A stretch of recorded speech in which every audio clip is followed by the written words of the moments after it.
Welcome to মুনমুনের classroom. আমরা করছি class 12-এর ফেনলের। আজ আমরা সেকেন্ড পার্ট এবং অ্যালকোহল ফেনল ইথারের 6th পার্ট করছি। বলছি নিম্নত কোন যৌগটি ফেনলের সঙ্গে বিক্রিয়ায় ব্যাকেলাইট উৎপন্ন করে?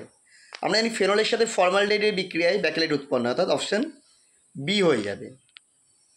নিচের কোনটি ব্রোমিন জলের সঙ্গে বিক্রিয়ায় সাদা অধক্ষেপ উৎপন্ন করে? ফেনল ব্রোমিন জলের সাথে বিক্রিয়ায় 2,4,6 ট্রাইব্রোমোফেনলের সাদা অধক্ষেপ উৎপন্ন করে। তার যাবে অপশান ডি। দেখো বিক্রিয়াটা আমরা দিয়ে দিয়েছি। গিগনার্ড বিকারকের সঙ্গে কোন যৌগের বিক্রিয়ায় অ্যালকেন উৎপন্ন হয়? গিগনার্ড বিকারকের সঙ্গে জল এবং অ্যালকোহলের বিক্রিয়ায় অ্যালকেন উৎপন্ন হয়। এবং ফেনল মানে যাদের মধ্যে আম্লিক হাইড্রোজেন আছে বা সক্রিয় হাইড্রোজেন আছে, আম্লিক হাইড্রোজেন বলার কথা ভালো, সক্রিয় হাইড্রোজেন আছে, তারাই গিগনার্ড বিকারকের সাথে বিক্রিয়ায় অ্যালকেন উৎপন্ন করে। তাহলে এক্ষেত্রে অপশান হয়ে যাবে অ্যালকোহল, জল এবং ফেনল। প্রদত্ত যৌগগুলির আম্লিকতার অধক্রমটি বের করো। দেখো এখানে যেগুলো দিয়েছে তাদের মধ্যে সবথেকে বেশি আম্লিক হবে দুইয়েরটা, তারপরে আম্লিক হবে তিনেরটা, তারপর হবে 4, তারপর হবে 1, অর্থাৎ যাবে অপশান সি 2, 3, 4, 1 আম্লিকতার অধক্রম।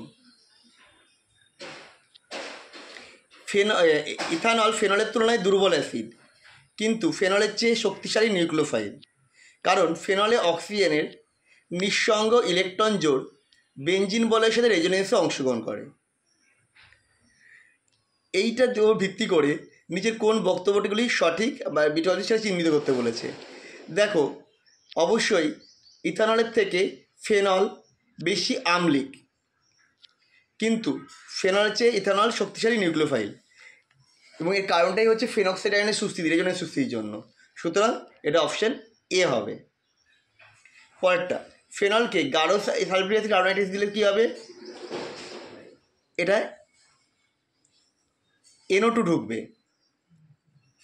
আর তারপরটাতে মানে ওয়াইটাতে গাঢ় আছে মেটাডাইব্রোমোফেনলে গাঢ় সালফিউরিক অ্যাসিড আর গাঢ় নাইট্রিক অ্যাসিড দিলে পারে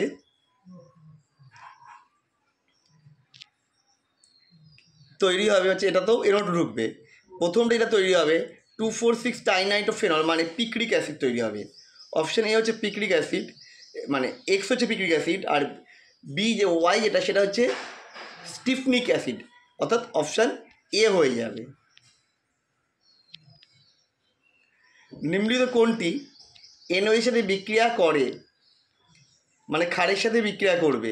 যেটা আম্লিক, অর্থাৎ এখানে আমার আছে ফেনল, ফেনল আম্লিক, তাই বিক্রিয়া করবে NOএর সাথে, সোডিয়াম ফেনেট হবে। ফেনল যৌগগুলি মৃদু আম্লিক, ফেনলগুলি সহজে NOতে দ্রবীভূত হয় এবং জল অ্যালকোহলের থেকে কম আম্লিক। এটা জল ও অ্যালকোহলের থেকে কম। দেখো ফেনল যৌগগুলি এই যে মৃদু আম্লিক, এই বিবৃতিটি অবশ্যই সত্য, কিন্তু ফেনল জলের থেকে বা অ্যালকোহলের থেকে কম আম্লিক এটা মিথ্যা। অর্থাৎ অপশান 1 সত্য, 2 মিথ্যা, অপশান বি। স্তম্ভ 1 আর 2 এর মধ্যে মিলকরণ ঘটাতে বলেছে। প্রথমটা ফেনল থেকে স্যালিসাইলডিহাইড করেছে, এটা হচ্ছে রাইমার টি, মানে অপশান ডি হবে। এক একটা ডি মানে হচ্ছে অপশান এও হতে পারে, ডিও হতে পারে। ফেনল থেকে বেঞ্জিন বদলে জিঙ্ক চূর্ণ দিতে হবে, অর্থাৎ 2 হবে সি, অর্থাৎ হচ্ছে অপশান এ।